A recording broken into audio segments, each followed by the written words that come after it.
Eh bien la team BK, aujourd'hui je suis accompagné de coach Mehdi.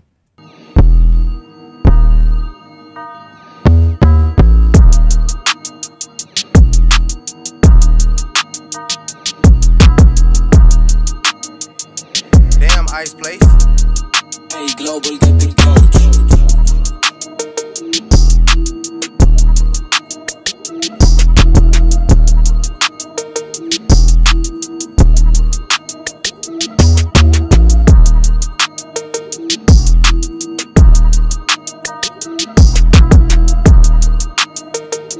Damn Ice Place. Hey, Global get the coach. Est-ce qu'on peut dire ceinture noire en accompagnement en tout cas de sportifs de haut niveau, mais pas que? J'ai le droit de le dire ou j'ai pas le droit de le dire ça? Ouais, Je sais que tu as une ceinture noire, hein, c'est pour ça que je dis ça. Ouais, c'est pas mal, la métaphore elle est bien. Ouais. J'ai un background dans les sports de combat avec une ceinture noire boxe pied-point spécialisée boxe taille. Ok, Mais ouais, c'est ça, je suis préparateur physique d'élite, mais pas que. Je travaille avec beaucoup d'athlètes professionnels ok, et avec certains artistes aussi. d'accord. Bah, tu vois, tu m'as dit coach d'élite, ce qui est le cas. Ouais. Donc tu as beaucoup d'athlètes de très très haut niveau. Ouais. Donc est-ce que tu peux nous donner des clés, Ouais. en tout cas pour rester à haut niveau et être performant quand on a un athlète professionnel? Une des clés déjà, je vais pas vous l'apprendre, mais c'est la rigueur. La rigueur, c'est très important et dans tout, dans la vie, une rigueur de vie, une éthique de travail, c'est extrêmement important. La régularité, Ok, parce que tu peux avoir de la rigueur une fois, ça ne suffira pas. Donc la régularité, toujours, ce que j'appelle l'effet cumulé. Je vais mettre un coup de poing dans un mur une fois par jour, ne rien faire, peut-être au bout de 30 ans, ok. le dernier coup de poing cassera le mur. L'effet Ok, cumulé. j'aime bien cette métaphore, ouais. Donc c'est un travail de très longue haleine en fait, Ouais. c'est quelque chose qu'il faut, il faut persévérer, puis en fait il faut continuer dans le temps.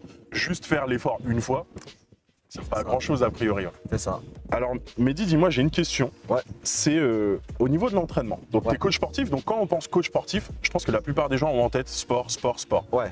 Mais est-ce que l'entraînement est la seule chose importante vraiment pour être performant, pour être un athlète en tout cas complet? Alors non, c'est extrêmement réducteur et c'est vrai que tu le dis, dans la terminologie, on réduit souvent les préparateurs physiques. Déjà dans le terme, on est réducteur physique. Coach sportif, il y a un aspect qui est l'aspect mental, qui est extrêmement important parce que le corps sans l'esprit ne marche pas. Et moi, je travaille beaucoup sur le mindset. Et Ok. c'est extrêmement important et j'ai d'excellents résultats en travaillant le mindset.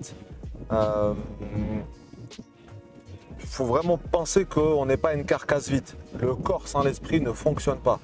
Et on le voit avec des joueurs de talent qui n'ont pas ce qu'il faut dans la tête et qui coulent et qui ne font pas carrière. Maintenant, il n'y a pas que le mental, il n'y a pas que le mindset, il y a aussi, ça fait partie du mindset, il y a aussi l'organisation. Ok, Comment je vais manger, comment je vais me reposer, comment je vais occuper mon temps libre. Parce qu'un sportif de haut niveau, il a beaucoup de temps libre.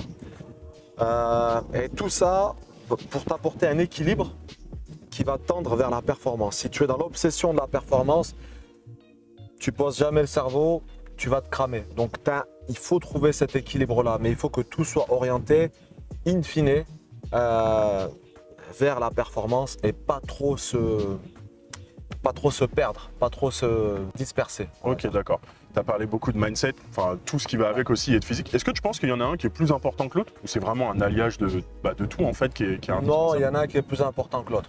Je C'est pense que lequel le pour toi? mindset est plus important Ah, que... Le Ouais. mental avant le physique, ah ouais? Ouais. Ouais. Tu peux prendre un bourricot Ok. avec un mindset de champion, il travaillera et deviendra un champion. Et Ok. on a plein d'exemples comme ça. Ok, Ils ont fait carrière et ils ont réussi. Et je vais te donner le contraire. Je vais te prendre un cheval de course qui a un pois chiche dans la tête, il va pas faire carrière. Et on en a plein des exemples comme ça. Je vais pas donner de blase. On en a plein. Ils n'ont pas fait carrière. Une carrière tuée dans l'œuf ou une carrière c'est devenu du n'importe quoi. Donc le mental c'est plus important. On va grossir un peu. Cristiano à la base, c'est un monstre de travail et de mindset.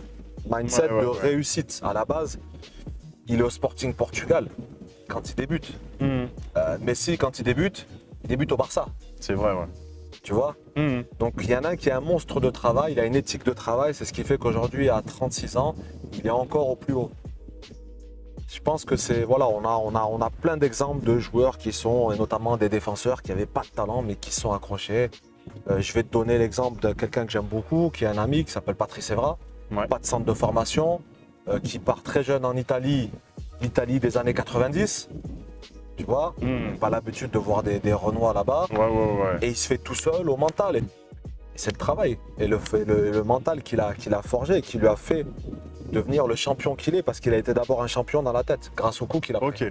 Ok. Ça me fait penser à une citation, tout ça, excuse-moi. C'est hard work beats talent, when talent fails to work hard. Ouais, complètement. Et ouais, je suis d'accord avec toi, je te rejoins sur ça. Donc le mental, très important. Ouais. Écoutez bien. Alors, à Billion Keys, on a envie de donner pas mal de conseils, notamment à la nouvelle génération. Ouais. La jeunesse, c'est important de les accompagner et d'avoir des conseils de personnes qui ont beaucoup d'expérience comme toi. Et la question, c'est tout simplement quand on a un jeune joueur. Donc, qui dit jeune joueur dit croissance, croissance en développement. Est-ce qu'une préparation physique pour un joueur qui est en pleine croissance, ça match ou pas? Est-ce qu'on peut faire quelque chose avec ce genre de... Bien sûr que ça match. C'est comme si tu me dis, est-ce qu'un joueur qui est en pleine croissance, il peut continuer à faire du sport et faire du foot? Après, tout est une question de dosage, de protocole.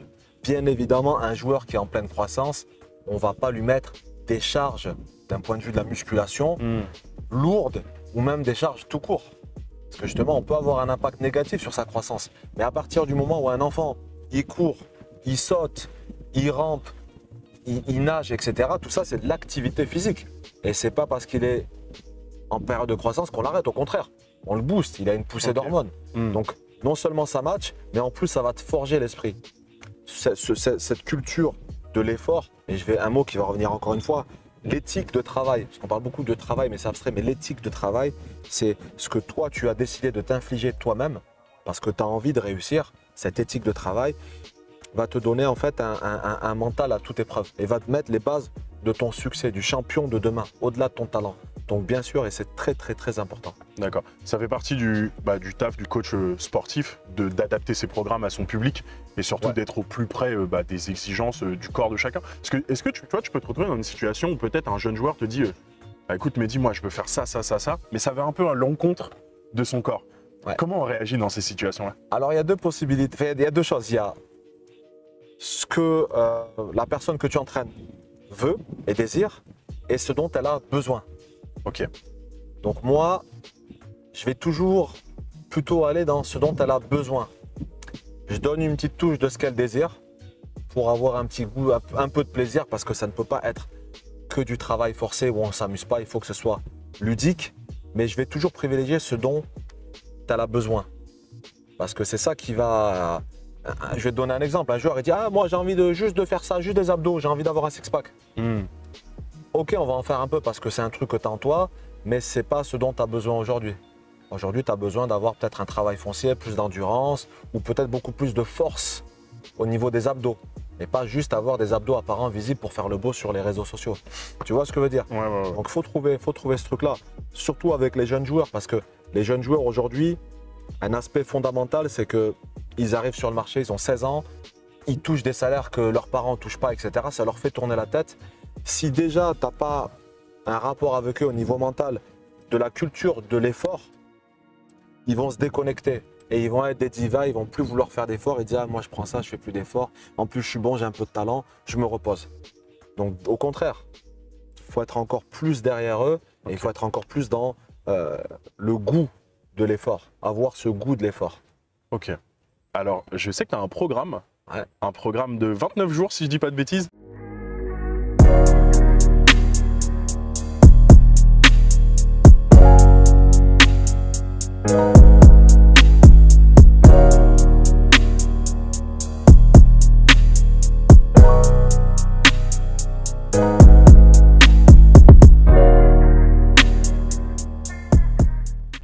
Je suis associé avec Nicolas Nelka sur un programme d'entraînement, nutrition, motivation. Est-ce qu'il est ouvert à tous? Tu vois, je te coupe rapidement. Est-ce qu'il est ouvert à tous ce programme-là? Il est ouvert à tous, mais on a quand même réduit. C'est-à-dire que si tu es un mec qui est dans le bodybuilding, vraiment tu veux devenir un monstre, c'est pas pour toi. Ça ne sert à rien de le suivre. Vraiment, sauf si tu es fan de Nicolas Nelka. Mais si tu es un homme, une femme, moi j'ai des gens sur le programme qui étaient pas sportifs, obèses, qui ont perdu 17 kilos en 29 jours. C'est fou. 17 kilos. 17 kilos en Ah ouais, 29 c'est jours. dingue. Alors nous, on garantit des résultats à partir de 29 jours. C'est-à-dire que nous, sur 29 jours, on a la prétention de dire on te garantit du résultat. Ok. Et après, bien sûr que tu peux continuer à le suivre, le programme, et à l'adapter. Mais si tu le fais dans les règles de l'art qu'on t'a données pendant 29 jours, tu auras pour sûr une transformation physique. Ça, c'est garanti.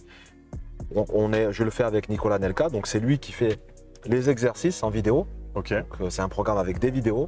Tu as une motivation avec Nicolas Nelka qui te parle directement sur ton téléphone, qui te donne des conseils. Et surtout, il te raconte que lui, ça fait 5-6 ans qu'il a arrêté. Tu vois comment il est fit. Et il t'explique que lui, il s'entraîne avec ce programme depuis des années et qu'il se sent encore plus en forme que quand il était joueur. Et c'est C'est ça ouf. qui est fou. Ouais, c'est fou, carrément. Carrément. T'as parlé de Nicolas Anelka. Ouais. Et bah, on a une petite surprise en tout cas. On peut Ah. appeler ça comme ça. C'est que quand il a entendu qu'on allait faire ton interview, il voulait forcément te laisser un petit message. Donc je vais te montrer ce petit message. Ok. Petite vidéo pour mon frère Coach Mehdi. Voilà, alors pour répondre à la question de Michel, mais voilà, description de Coach Mehdi. Bon, déjà, c'est une belle personne, c'est une bonne personne droite avec qui j'ai une super relation. On s'est connus il y a pratiquement maintenant 7 ans sur une séance de boxe thaï et ça a tout de suite matché parce que voilà, on a les mêmes valeurs. Sujet de son boulot, son travail, c'est travail de pro. C'est ce que j'ai recherché à l'époque quand je lui ai demandé des séances de boxe thaï. Et c'est ce que j'ai obtenu. Il sait ce qu'il veut, il sait ce qu'il fait, il sait ce qu'il veut obtenir surtout. C'est super important quand tu travailles avec un coach et que tu as été athlète de haut niveau. Il faut qu'il comprenne ce que tu recherches et il a très vite compris. D'ailleurs, la preuve après, il a travaillé avec pas mal de noms, de grands joueurs en activité et des anciens joueurs. Ils ont tout de suite validé son travail et ils ont rebossé avec lui. Donc, non, c'est un vrai pro qui est minutieux, qui a le souci du détail. Il est perfectionniste. Donc, voilà, c'est un vrai pro. Si vous cherchez une personne pour vous entraîner sur n'importe quel sport, c'est le bon gars. Parce que voilà, il va très vite comprendre la situation, il va très vite comprendre ce qu'il y a à faire, le travail demandé, et il sera pro dans son étude. Il move fort Attends. quand même. Hein. Ouais, ça fait plaisir, ça fait plaisir. C'est quelle relation tu entretiens justement avec Nicolas Anelka? Bah, il a dit au départ, c'est relation frérot. Au départ, c'était relation de travail. D'accord. Après, moi, j'ai un caractère particulier. Mhm. Lui aussi. Ouais. Et du coup, on s'est retrouvés deux caractères un peu bizarres, mais pareil. Ouais. Les valeurs, il a beaucoup parlé ça, des valeurs et tout. Je vois que c'est quelque chose qui te touche parce que c'est vraiment. Je sens qu'en fait ça a commencé par une séance de sport et que ça s'est étendu sur une relation d'amitié très très forte. Ouais, complètement. Et ça, c'est la puissance du sport et c'est la puissance de. Justement, tu vois, il t'a décrit comme quelqu'un de très professionnel, quelqu'un de très assidu, avec beaucoup de rigueur, qui comprend l'enseigne qui est en face. Est-ce que le côté humain, tu vois, il est important dans ton métier? Le côté relationnel? Il est important, mais après, il faut que ça se fasse naturellement. Il ne faut pas le forcer pour plaire ou parce que tu veux être pote avec un tel. Il faut que ça matche, comme il a dit. Après, si ça ne matche pas, il n'y a aucun problème aussi et le travail sera bien effectué. Mais ça, je ne peux pas définir à l'avance. Donc, ouais, c'est vrai. Et on est aligné avec Nico. C'est pour ça qu'on a passé des années ensemble, de manière dans sa famille, etc. Chez lui, chez moi. On partait ensemble faire des déplacements à l'étranger, etc. On est business partenaire. Sur le film aussi, sur Netflix. La séquence où j'apparais, où je fais un peu de boxe avec lui, où il dit aussi des mots dans cette séquence-là, dans le film, qui sont forts aussi sur l'amitié, les relations et la confiance. Donc, je vous invite à regarder ce passage et vous comprendrez. Mais ouais, c'est quelqu'un à part, bien sûr. Ok. On va arriver bientôt sur la fin de l'interview. Ouais. Et la dernière question, tout simplement, c'est si tu avais une clé à donner. La clé pour le jeune, en tout cas, qui veut réussir sportivement. Notamment, on va parler sportivement, mais voilà, le petit conseil, le petit truc qui va changer la donne. Plutôt que de donner des conseils bateaux pour faire genre le beau, je vais te donner des conseils. Ouais. Je vais te donner un vrai, pour moi, conseil, un vrai truc, mais tout le monde ne pourra pas le comprendre. La question que tu dois te poser, c'est pourquoi tu fais ça? Quelle est ta motivation? Pourquoi? Ton pourquoi intérieur, ton vrai pourquoi. Si tu te poses cette question et que tu as un vrai pourquoi, tu sauras si tu vas réussir et si tu iras loin. Si ton pourquoi tu le cherches et tu ne sais pas trop pourquoi, ça va être compliqué de vouloir faire les efforts. Donc, connaître son pourquoi je fais ça, c'est très important. Ça peut être parfois juste parce que j'aime ça et c'est valide, la passion. Ça peut être parce que j'ai envie de en sortir. J'ai que ça dans ma vie pour m'en sortir. Ça, c'est un pourquoi qui est fort. Parce que ma famille est en galère et j'ai envie de la sortir de la galère. Donc ça, c'est un pourquoi qui te dépasse. Et quand tu as un pourquoi qui dépasse ta simple personne, même si on te coupe une jambe, tu pourras jouer au foot. C'est une phrase de fou, mais c'est vrai. Ok. Bah, c'est la première fois qu'on répond à cette question par un autre questionnement, mais c'est la première fois qu'un questionnement amène autant de réponses. Donc, merci beaucoup pour tout ça. Plaisir. Merci à toi. Merci. Et puis, super en tout cas d'avoir pris le temps de répondre à nos questions. La Team BK, c'était Coach Mehdi qui vous a donné tous ses conseils, tous ses astuces. Donc, maintenant, c'est à vous de l'interpréter comme vous voulez. Il n'y a pas de parole divine, on va dire ça comme ça, en tout cas de Coach Mehdi. Lui, ce qu'il prône, c'est des valeurs simples. Le travail, le respect, la rigueur, c'est des choses qui sont importantes pour performer. Voilà. Salut à tous.